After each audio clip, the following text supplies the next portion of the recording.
केतन एनालिटिक्सच्या एका नवीन भागात तुमच्या सगळ्यांचं मनापासून स्वागत. लॉकडाऊनचा चौथा टप्पा सुरू आहे.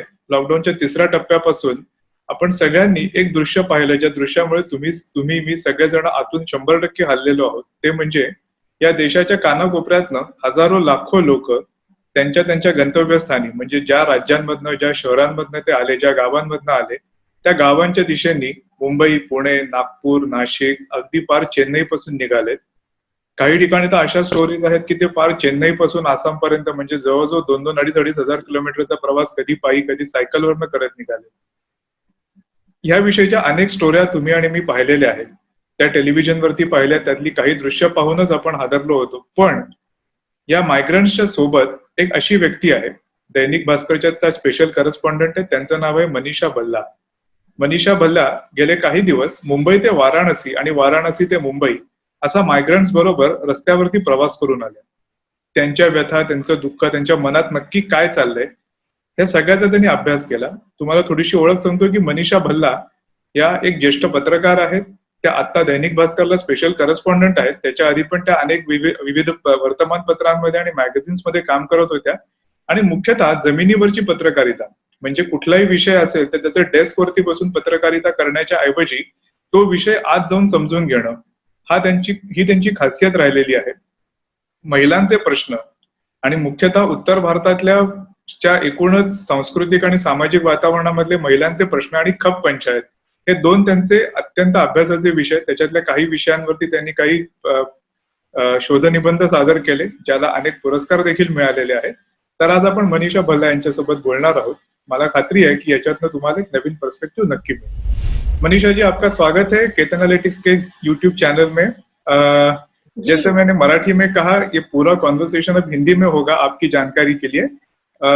लेकिन पहली बात यह है कि जैसा मैंने कहा कि आपका जो पूरा जर्नलिज्म का जो एक आज तक की उसकी जो जर्नी है, उसका जो सफर है, वो आपने जमीनी किस्म की पत्रकारिता की है. आपने शायद ही कभी डेस्क पर बैठकर किया है, कोई अपने सोर्सेज से कुछ बात कर लिया और किया, ऐसे कभी आपने किया नहीं है. ये मैं क्यों बताना चाहता हूँ, क्योंकि आपकी जो पूरी नेचर है, आपका स्वभाव है, वो आपने लोगों के साथ घूमना फिरना, वहां की हालत को समझना, ये इसके पीछे के जो 20-22 सालों का आपका अनुभव था और ये जो एक अनुभव था, इस दोनों में आपको अंतर क्या महसूस हुआ? क्योंकि इसके पहले भी आपने कई सारे इश्यूज देखे होंगे, लेकिन इतनी बड़ी तादाद में लोग अपने शहर को छोड़ के जिस शहर में वो कुछ सपने लेकर आए थे और पूरी तरह से उनके सपने टूट गए हैं और वो अपनी गांव की तरफ जा रहे हैं. उन्हें पता नहीं उन्हें गांव में के लोग स्वीकारेंगे या नहीं स्वीकारेंगे.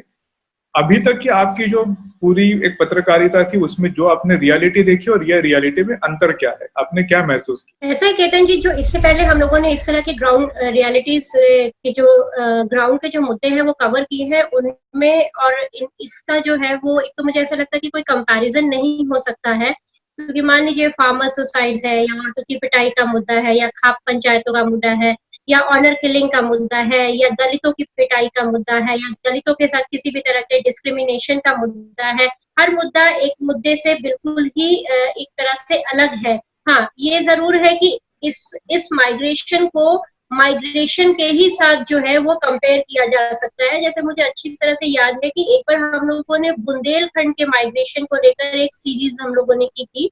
तो बुंदेलखंड में गई थी, क्योंकि बुंदेलखंड से जो माइग्रेशन है, वहाँ माइग्रेशन का इतिहास बहुत ही पुराना रहा है और अभी तक भी वहां पर हो रहा है. तो उसकी क्या वजह आज तक भी रही है, जबकि बुंदेलखंड पैकेज में इतना करोड़ों रुपया भी दिया जाता रहा है, तो बावजूद उसके परिस्थितियां क्यों नहीं ठीक हुई हैं. तो इससे पहले जो हम लोगों ने हमेशा से माइग्रेशन पर जो स्टोरीज की हैं, साउथ से माइग्रेशन होता है, नॉर्थ से होता है, असम से होता है, उड़ीसा से होता है, आंध्रा से होता है, लेबर यहाँ से वहां जाती है. तो इन दो तरह के माइग्रेशन में मोटा मोटी अगर हम लोग देखें तो फर्क ये था कि वो वाले जो माइग्रेशन होते हैं उनमें चॉइस होती है. आपको कब जाना है, क्यों जाना है, कब आना है, और आप जब यहाँ से जाते हैं अपने दिन त्योहारों पे तो खूब शॉपिंग करके जाते हैं. आप जब अपने गांव जाते हैं तब भी आप बहुत सारा खर्चा करते हैं, और जब अपने गांव जाते हैं तो आपकी जो है मान मर्यादा और इज्जत बेवकूफ आपकी होती है कि शहर से आए हैं, कमा कर आए हैं, आप गांव जाकर भी लोगों पर खर्च करते हैं, अपने परिवार पर खर्च करते हैं। लेकिन ये वाला जो माइग्रेशन है वो एक इस तरह का माइग्रेशन हुआ जिसमें आपके पास चॉइसेस नहीं थी बिल्कुल भी। अति मजबूरी, मर मर कर आप गए हैं, रो रो कर आप गए हैं, बद्दुआएं देकर आप गए हैं।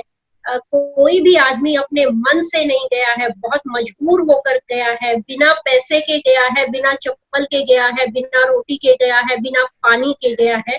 तो पहले के और अब के माइग्रेशन में ये फर्क है। मैंने बहुत सारे जो माइग्रेशन पर अध्ययन होते रहे हैं उन लोगों को भी इंटरव्यू किया, तो उनका ये कहना है कि ये इतिहास का अपने आप में पहला माइग्रेशन है इस तरह का। ये जो आप जो बता रही है कि बुंदेलखंड वाला माइग्रेशन, वो थोड़ा सा पैटर्न क्या हम समझ सकते हैं, क्योंकि हो सकता है कि उससे हम कुछ पैरेलल्स इस माइग्रेशन के साथ जोड़ सकते हैं। नहीं, सिर्फ बुंदेलखंड ही नहीं, बाकी जो इलाकों के भी हम लोग देखें कि बिहार यूपी से हम लोग केरल जाते हैं, केरल वाले बाहर जाते हैं। मैं खुद पंजाब की एनआरआई बेल्ट की रहने वाली हूँ, हमारे पंजाबी लोग बाहर जाते हैं। तो ये सब जो है ये माइग्रेशन ही है एक तरह का, जिसमें हम लोग अपना लाइफस्टाइल जो है वो बेटर करने के लिए जाते हैं, हम लोग कमाने के लिए जाते हैं, जिससे हम अपनी कुछ सुविधा की जो चीजें हैं, हमें लगता है कि हम थोड़ा सा जो बेसिक नमक रोटी खाते हैं, नमक रोटी से हम लोग अपने लाइफस्टाइल को आगे हम लोग कुछ बढ़ा सके। तो लेकिन वो वाला जो बात है वो इस माइग्रेशन में तो है नहीं है। आपने कभी सुना है कि लोग असम जा रहे हैं पैदल, लोग झारखंड जा रहे हैं पैदल, लोग बिहार जा रहे हैं पैदल, ऑटो से जा रहे हैं पैदल, है ना, ऑटो से जा रहे हैं, स्कूटर से जा रहे हैं, फूड ट्रक में बैठ के जा रहे हैं, वो जो छोटा ट्रक होता है उसमें मुर्गियों की तरह ठूस ठूस के जा रहे हैं। इस तरह तो माइग्रेशन कभी भी नहीं हुआ है ना। आप हमेशा आपने कभी अपने, अगर आप अपने इलाके से बाहर गए हैं, आपने टिकट खरीदा होगा और आप दूसरे शहर में आए होंगे, आपने नौकरी ढूंढी होगी, आप अपनी खुशी से वहां पर रहे होंगे, और फिर जब आपके दिन त्योहार रहे होंगे या आपके घर में जो भी कोई शादी विवाह रहा होगा, तो आप अपनी मर्जी से यहाँ से गए होंगे और खुशी खुशी गए होंगे, है ना। और जैसे बुंदेलखंड की भी हम लोग बात करते हैं, वहां पर पानी की बहुत ज्यादा कमी है, पानी के चलते वहां पर खेती की बहुत ज्यादा समस्या है, इंफ्रास्ट्रक्चर उस तरह का नहीं है बिल्कुल भी, और जो वहाँ का सोशल और पॉलिटिकल सिस्टम है वो एक बहुत अलग तरह का है। वहां पर रहना जो है जिसको कहते हैं वो जो चंबल वगैरह वाला जो हम लोग एरिया, अगर हम लोगों ने बहुत दफा टीवी और फिल्मों में देखा होगा, तो वो उस तरह के कुछ जिलों का एक तरह से एक गढ़ है जिसको हम बुंदेलखंड कहते हैं। तो वहां पर रोजी रोटी के बहुत ही कमी है, बहुत ही मायने हैं, तो लोग अपना लाइफस्टाइल अच्छा करने के लिए बाहर आते हैं। मनीषा जी, जैसे आपने कहा कि ज्यादातर माइग्रेशन अभी तक हुआ है, उसमें एक मैं जानता हूं कि आपका और एक विषय में आपकी काफी एक्सपर्टीज है कि माइग्रेशन इस शब्द को अगर हम उसी को कंसिडर करें तो कई बार ऐसे भी होता है, वो छोटा परसेंटेज क्यों ना हो, लेकिन एक आउट ऑफ एक्सप्लॉयटेशन भी होता है। लेकिन अगर उसको हम अभी मतलब थोड़ा सा बाजू में रखें तो बाकी का जो माइग्रेशन है वो ज्यादातर राजी खुशी होता है। लोग उम्मीदें लेकर शहर की तरफ आते हैं, उन्हें लगता है कि यहाँ पर अपनी जिंदगी बेहतर होगी, और जिस इलाके से आते हैं वहां पे कास्ट हो या और भी चीजों की वजह से जो उनकी परेशानी होती है उससे वो छुटकारा उन्हें यहाँ पे शहर में मिलता है। लेकिन अब ये जो वापस जा रहे थे तो उनको उनमें से कभी सभी लोग कम से कम 1500-2000 किलोमीटर की दूरी तय करके अपने गांवों की तरफ जा रहे थे, अपने छोटे कस्बे की तरफ जा रहे थे। उनसे जब आपने बातचीत की, एक तो ये मतलब सब, अगर दिन में आदमी चल के भी जा रहा है, साइकिल पे जा रहा है, या किसी जैसे आपने कहा कि छोटे छोटे ट्रक टेम्पो में ठूस ठूस कर जा रहे हैं, उसे पता ही नहीं कि वो वहां तक पहुंच पाएगा, और रास्ते में उसको कोई बीमारी पकड़ लेगी। आगे अभी की बात करें तो कोरोना है, खाने पीने की कोई सुविधा नहीं है, लोग बीच में शायद खाना पानी कुछ देने के लिए भी तैयार नहीं है। तो उनके मन में क्या भावना, आपको क्या लग रहा था? कि एक हताशा तो जरूर है, लेकिन उसके अलावा उनको क्या लग रहा था? उन्हें उम्मीद थी कि वो वहां तक पहुंच पाएंगे, अपने गांवों तक, शहरों तक? उन लोगों से बात करने पर ऐसा लगा, बहुत सारे लोग रास्ते में मिले, बहुत सारे लोग कैंपों में मिले, बहुत सारे लोग गाँव में मिले। फिलहाल तो हम लोग ये कह सकते हैं कि वो लोग दुखी हैं। वो इतना दुखी हैं कि वो कुछ भी सोच नहीं पा रहे हैं, किसी भी तरह से दुखी हैं। गुस्सा है, बहुत ज्यादा गुस्सा है सरकारों से, अपने एम्प्लॉयर से, शहरी व्यवस्था से, शहर ने, समाज ने, शहरी समाज ने, उनके एम्प्लॉयर ने, सरकारों ने, प्रशासन ने किसी सूरत में उनका एक नहीं सुना, किसी सूरत में उनका बिल्कुल भी उनका साथ नहीं दिया। तो अभी बेहद दुखी और बेहद गुस्से में है ना। और जहां वो लौट कर गए हैं वहां पर समस्या ये है कि वहां पर उनके लिए रोजगार नहीं है। मनरेगा वगैरह से तो कितना कितना रोजगार आप जनरेट कर पाएंगे।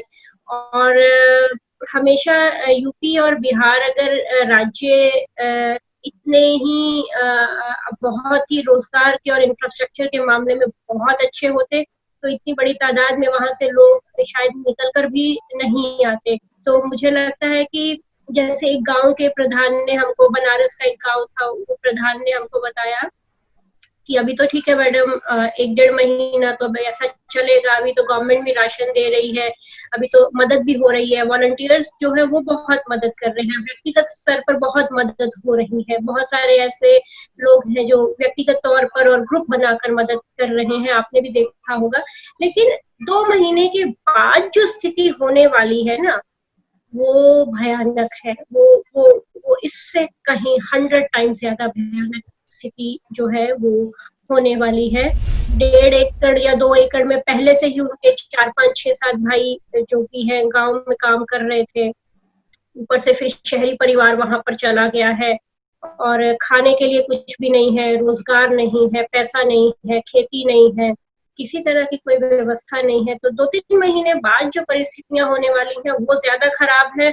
और शहर भी कोई बहुत जल्दी नहीं खुलने वाले हैं, धीरे धीरे अभी खुलेंगे। तो 2 महीने की बाद की स्थिति ज्यादा भयानक, चाहे वो औरतों के मामले में है, चाहे बच्चों के मामलों में है, चाहे मर्दों के मामले में है, चाहे इनकी सोशल प्रॉब्लम्स हैं, चाहे इनकी पॉलिटिकल प्रॉब्लम्स हैं, चाहे इनकी हेल्थ की प्रॉब्लम्स हैं, और साइकोलॉजिकल प्रॉब्लम्स को तो हम लोग देखें कि मैं आपको बता ही नहीं सकती हूँ। जैसे एक गांव में हम लोगों को ये मालूम लगा कि एक आदमी था, वो अपने घर देर से पहुंचा तो उसकी वाइफ की डेथ हो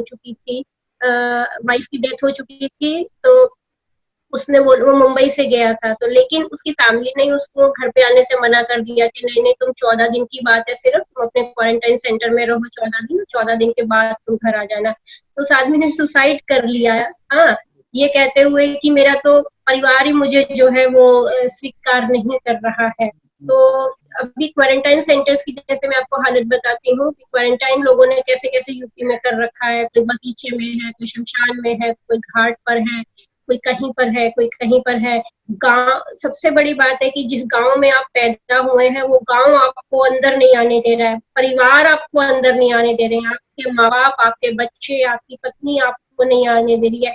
ऐसी चिलचिलाती गर्मी में 40 डिग्री में खेत में फूस का एक छत बनाकर लोग बैठे हुए हैं। तो ये एक तरह से मेंटल ट्रॉमा भी तो है ना। तो मुझे लगता है कि एक ही साथ हर स्तर पर बहुत बड़ी जो है वो समस्याएं जो है वो होने वाली है। मनीषा जी, अभी आपने बताते समय ये कहा जो सुनकर मतलब मैं तो हैरान हो गया कि क्वारंटाइन सेंटर आपने जैसे बताया कि कोई बगीचे में, कोई खेत में, या कभी कभी तो शमशान घाट पर भी क्वारंटाइन सेंटर बना दिए गए हैं। अब आपने जैसे बनाया नहीं गया है, नहीं बनाया नहीं गया है, उनके परिवार उनको लेने के लिए तैयार नहीं है। सरकार ने एक व्यवस्था की थी सरकारी पाठशालाओं वगैरह में, और वहां पर उनको नहीं रखा जा रहा है। मुझे हमें नहीं मालूम है कि उनको क्यों नहीं रखा जा रहा है, लेकिन उनको 14 दिन कहीं ना कहीं तो रहना है ना, क्योंकि 14 दिन के बाद उनको अपने परिवार में जाना है। अच्छा, कुछ लोग अपनी मर्जी से भी हैं, उनका कहना है कि हम अपने परिवार को नहीं चाहते हैं कि कोई बीमारी हो जाए हमारी वजह से। तो गरीब लोग हैं, कोई ऐसा तो है नहीं है कि उनका 4-5 बेडरूम का उनका घर है, एक छोटी सी खोली है, छोटी सी खोली में इतने सारे लोग रहते हैं, तो वहां पर वो अलग थलग अपने आप को रख भी नहीं सकता है जहां पर वो रहता है। इसलिए लोग ऐसी ऐसी जगहों पर रहने के लिए मजबूर है। इसके पहले ये जो मजदूर अपने मतलब शहरों से, मुंबई हो या बाकी शहरों से, चेन्नई हो, बेंगलोर हो, जब अपने गांव की तरफ जाते थे तो जैसे आपने बताया कि काफी सारे तोहफे लेकर जाते होंगे, मिठाइयां लेकर जाते होंगे, तो उनका आगत स्वागत बड़े धूमधाम से होता होगा। अब के हालत में जब ये इतने थककर 2-2 हजार किलोमीटर की दूरी तय करके आए हुए हैं, इतनी जिल्लत उन्होंने इस शहर में, मतलब ये बड़े बड़े शहरों में 2-2 महीने तक उठाई है, इसके बाद जो वहां पर जाते हैं और उन्हें नकारा जाता है।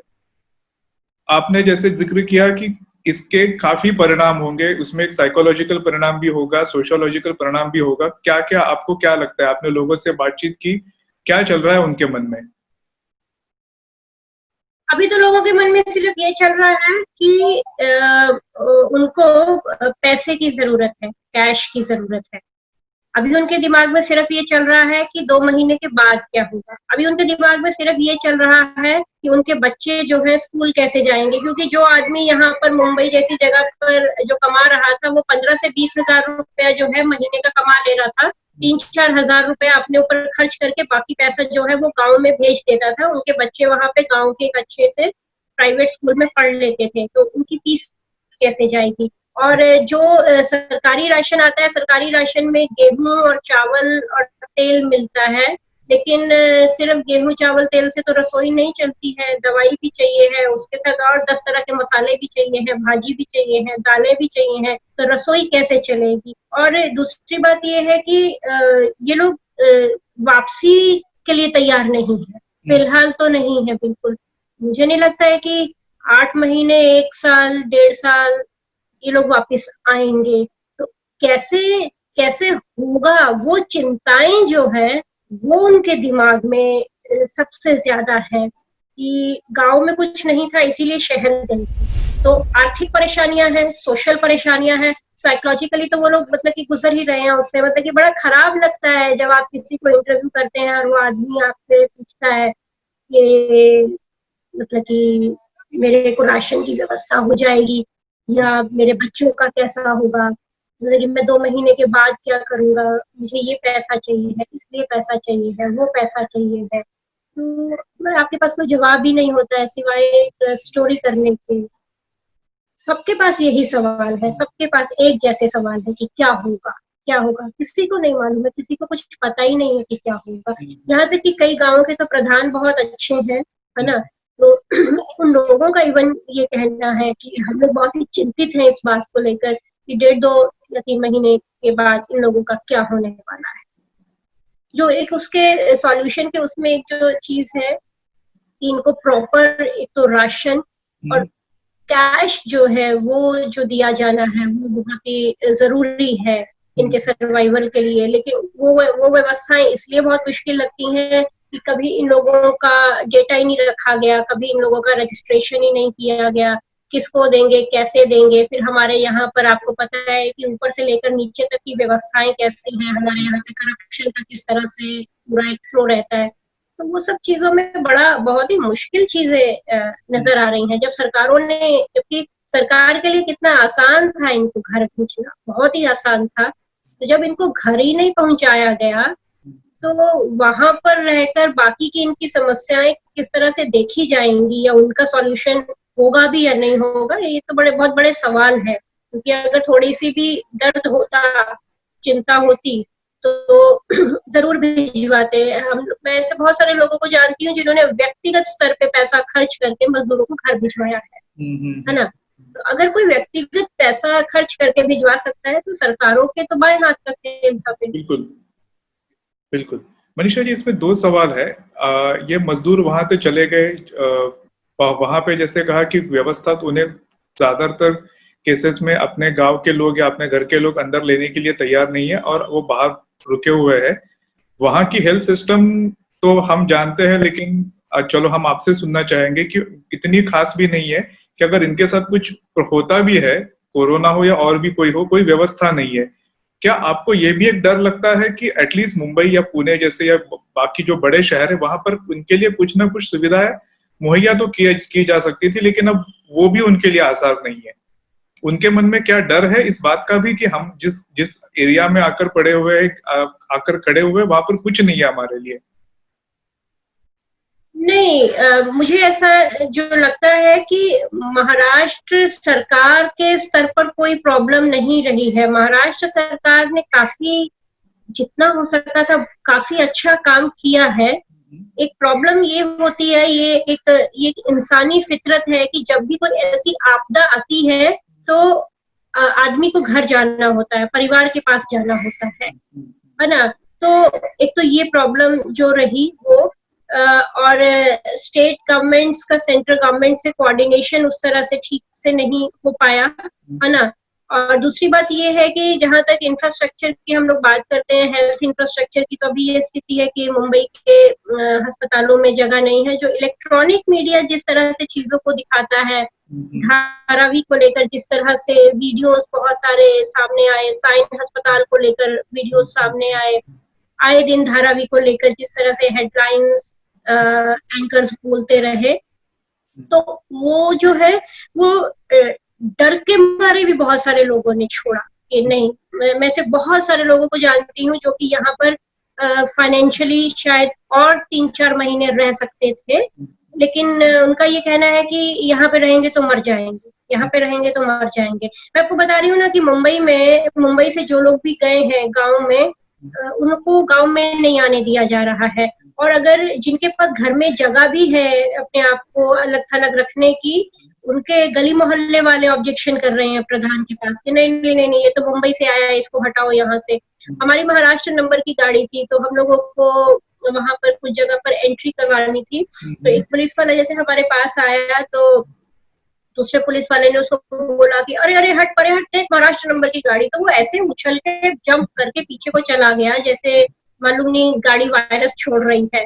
हाँ, तो मुंबई और महाराष्ट्र से जाने वाले लोगों के साथ इस तरह का जो है एक गलत प्रचार कह लीजिए या अपनी समझ कह लीजिए, वो एक वो है। और जाने वाले ज्यादातर लोग तो खैर आर्थिक तौर पर वो थे, क्योंकि 2 महीने से बैठकर खा रहे थे। कुछ लोगों ने तो अपने घर से पैसे मंगवाए, घर से पैसे मंगवा कर यहाँ से गए हैं, ट्रकों में गए हैं, है ना। घर से पैसे मंगवा के साइकिलें खरीद कर यहाँ से गए हैं। लेकिन बहुत सारे ऐसे लोग भी गए हैं, उनको ये था कि अगर हम मुंबई में रहेंगे तो हम बचेंगे नहीं।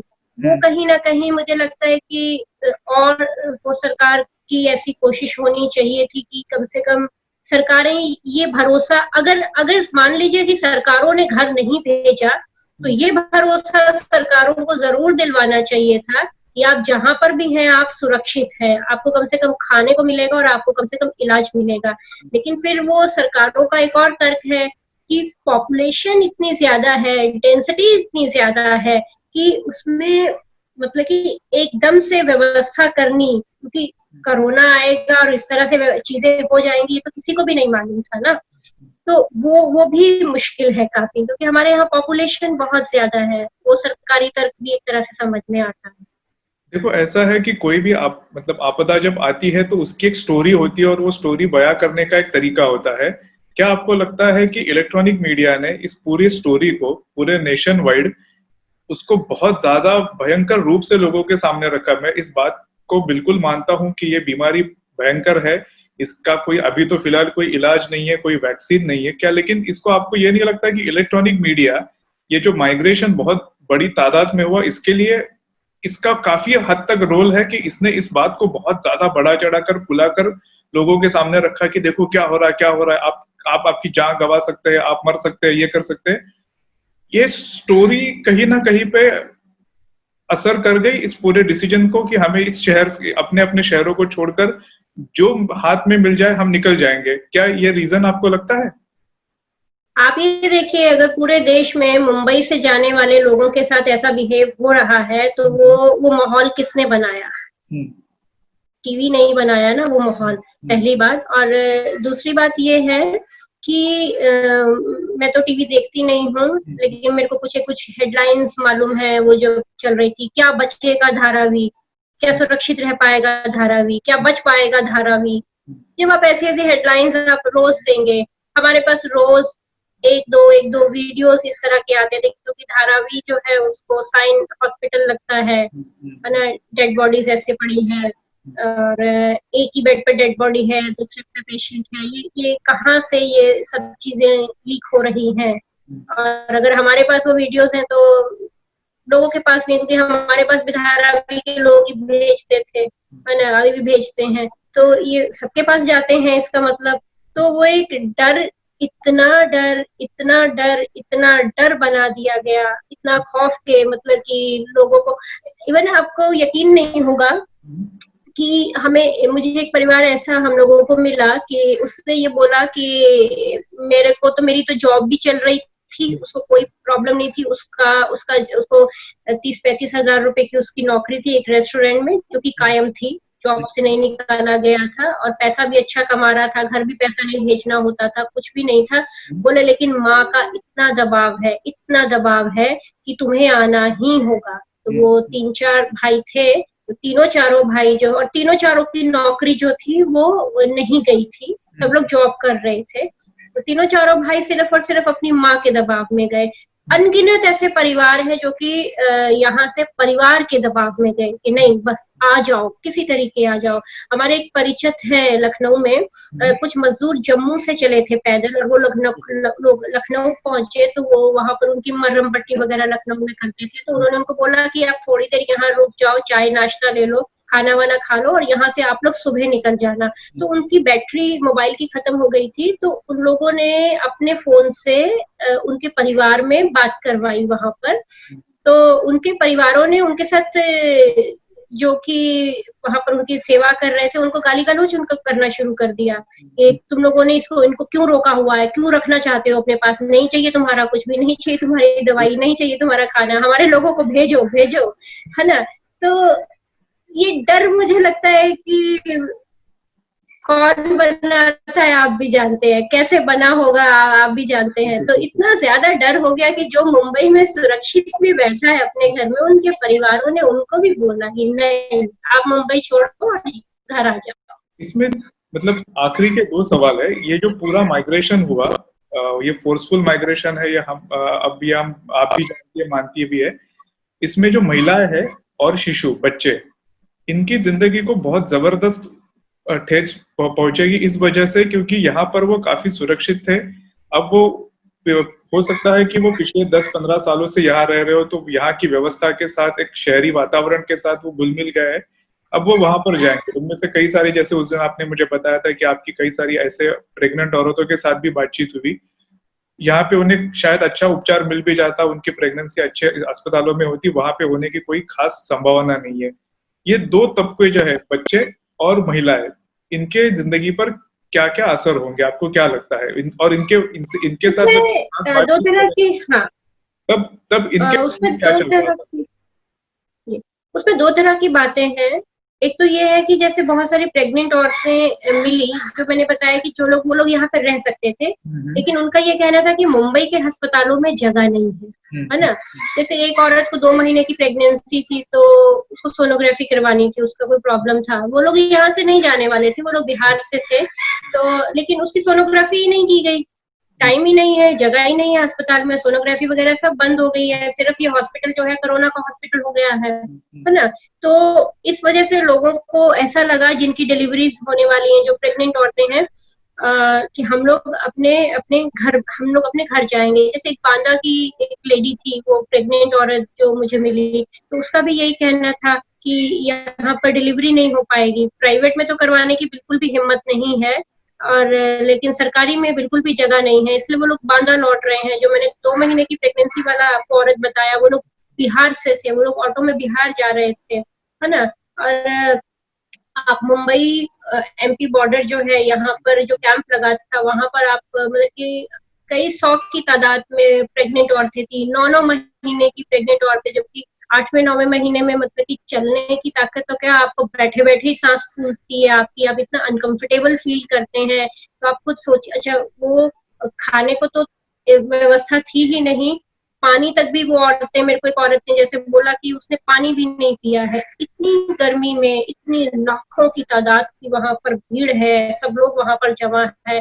तो ऐसे में इतनी शोरगुल में आपने पानी भी नहीं आप पी रहे हैं, क्योंकि पानी पिएंगे तो बार बार जो है वो आपको यूरिन जाने की, पेशाब जाने की जरूरत महसूस होती है। और फिर वो औरतें हैं, ससुराल का परिवार पूरा का पूरा उनके साथ में है, और वो लोग इस तरह के सोशल स्टेटस से हैं कि वो ससुराल परिवार की भी पूरी मान मर्यादा जो रहती है उसी के अनुसार चलना है, सर पर पल्लू है, पूरा लिपटे हुए हैं, धूप इतनी गिर रही है, खाना नहीं खाया हुआ है, पेशाब करने की कोई जगह नहीं है, पानी इसलिए नहीं पी रहे हैं कि सब जेंट्स लोग भी साथ है, ससुर साथ है, जेठ साथ में है, देवर साथ में है, कहाँ जाएंगे, किस जगह पर जाके बैठेंगे, कोई जगह खाली नहीं है, लाखों की तादाद में तो भीड़ है वहां पर, हर जगह आदमी ही आदमी है, हर जगह आदमी ही आदमी है। तो इतनी इतनी मतलब कि एक प्रेगनेंसी के इस दौर में तो आप अपने घर में बैठे बैठे परेशान हो जाते हैं। तो आप खुद सोचिए कि वो औरत तो वो किस किस तो मतलब कि मेरे से मैं सोच भी नहीं पा रही हूँ कि वो किस स्थिति से वो गुजरी होंगी, कैसी सिचुएशन से वो लोग निकली होंगी। उनमें जो बांदा वाली औरत है, मैंने आपको जो बताया, उसको मैंने अपना नंबर दिया था, उसने मुझसे नंबर लिया। तो जब वो बांदा पहुंच गए, उसका मुझे फोन आया कि ये तो मुझे यहाँ पर गांव में नहीं आने दे रहे हैं, कह रहे हैं कि आपको कहीं बाहर रहना होगा 14 दिन। मैं तो पहले ही बहुत सारी तकलीफ में, उसको 7वां महीना था, है ना। आप यहाँ से भी तकलीफ में गए हो, वहां पर भी तकलीफ में हो, रोजगार आपके पति का छिन गया है, पैसे आपके पास नहीं है, यहाँ डिलीवरी की कोई संभावना नहीं है क्योंकि अस्पताल नहीं है, वहां पर भी आपको डिलीवरी, वहां अगर अस्पताल में जगह है तो आपके पास उस तरह के पैसे नहीं है। तो बच्चों की जहां तक बात है, और अस्पताल जाने के लिए बच्चे और महिलाएं वैसे भी एक आखिरी वो होता है ना। बच्चे बहुत बुरी तरह से परेशान है। अभी बच्चे कम से कम अगर शहरों में रहते थे तो जो उनके फादर जो भी कमाते थे या माएँ कमाती थी, उसके अकॉर्डिंग उनका डाइट वाइट तो अच्छा रहता ही होगा। लेकिन अभी किस तरह की चीजें होंगी ये मालूम नहीं है बिल्कुल। मनीषा जी, आखिरी सवाल। मजबूरी एक बात होती है कि जो मजबूरी इन पूरे माइग्रेंट्स को फिर से खड़ा कर देगी, वो शायद हो सकता है कि वहां पे अपने लिए कोई रोजगार की संभावनाएं ढूंढे या फिर वापस उन्हीं शहरों में आए जहां से ये निकल गए। ये एक हो गई मजबूरी की बात। लेकिन आपको लगता है कि इतनी भयंकर आपदा से ये लोग जो गुजरे हुए हैं, आपको लगता है कि क्या वो वापस अपना धैर्य जुटा पाएंगे और इन शहरों की तरफ वापस आ पाएंगे? अब क्या लगता है आपको? मैं तो उस मामले में तो मैं खैर सोशल साइंटिस्ट नहीं हूँ, लेकिन ये कि मैंने अपनी स्टोरीज जो दैनिक भास्कर के लिए की, उसमें काफी सारे सोशल साइंटिस्ट लोगों से हम लोगों ने बात किया। तो उन लोगों का कहना है कि लौट कर तो आएंगे ही, जरूर आएंगे, क्योंकि जो शहर होते हैं, शहरी व्यवस्था इस तरह की होती है जिसमें इन लोगों के बिना गुजारा नहीं होता है। लेकिन ये बिल्कुल तय है कि ये लोग जल्दी आने वाले नहीं है, बिल्कुल नहीं आएंगे जल्दी। और हो सकता है कि अगर इनके अपने राज्य सच में अगर कामयाब हो जाते हैं, इनकी मेहनत और इनके श्रम को यूज करने के लिए कोई ऐसी व्यवस्था बना लेते हैं वहां पर, तो तब तो मुझे बिल्कुल भी नहीं लगता है कि आए। आते तो इसीलिए है ना कि वहां पर कुछ है नहीं। मैंने तो जितने लोगों से बात किया है कि उनका कहना है, जैसे एक पिता हमको मिले बनारस के एक गांव में, उनका कहना है कि मेरा बेटा हैदराबाद के बॉर्डर पर फंसा हुआ है, 18,000 रुपया वहां पर कमाता है। बोला कि अगर यहाँ पर उसको 8,000 का भी काम मिल जाएगा तो मैं उसको जाने नहीं दूंगा, लेकिन काम मिले तो सही। तो अगर आधी सैलरी पर भी, आधे वेतन पर भी, आधी कमाई पर भी अगर इनको इनके इलाकों के आसपास काम मिलता है, राज्य सरकारें कुछ करती हैं, कुछ भी करने में कामयाब रहती हैं, तब इनका लौटना सच में मुश्किल लगता है। मुझे नहीं लगता है कि तब लौटेंगे। कुछ लोग लौटेंगे, लेकिन वो इस तरह से फिर लौटना नहीं होगा। मनीषा जी, बहुत सारा धन्यवाद आपका कि आपने आपकी ये जो जर्नी थी, ये पूरी जो अपनी आप कहानी बताई, वो दिल दहलाने वाली थी। और मुझे उम्मीद है कि एटलीस्ट इसके बाद इस तरह का कोई भी कदम, कोई भी पहल, कोई भी सरकार हो, मैं किसी एक सरकार की बात नहीं कर रहा हूँ, कोई भी सरकार हो आगे जाकर ऐसा कोई कदम उठाना चाहती है तो वो ये सोचे कि इस देश में ऐसे कम से कम 70-80% लोग हैं जिनके सर पे कोई सहारा नहीं है, जिनकी पूंजी, जिनकी बचत ज्यादा से ज्यादा उन्हें 1 या 2 महीने तक ही जिंदा रखेगी। और इसके जो एटलीस्ट और अगर ये लोग इस तरह से शहरों की तरफ से अपने गांवों की तरफ या कहीं पर भी जाएंगे तो उनके साथ जो होगा, व्यवहार होगा, वो कंप्लीटली इनह्यूमन होगा। मुझे बस उम्मीद है कि आने वाले सरकारें इस बात का अच्छा ध्यान रखे, ये केस स्टडी की तरह इसको अध्ययन करे और इससे कोई ना कोई एक सीख ले ले। मनीषा जी, आपका बहुत सारा धन्यवाद। Thank you so much.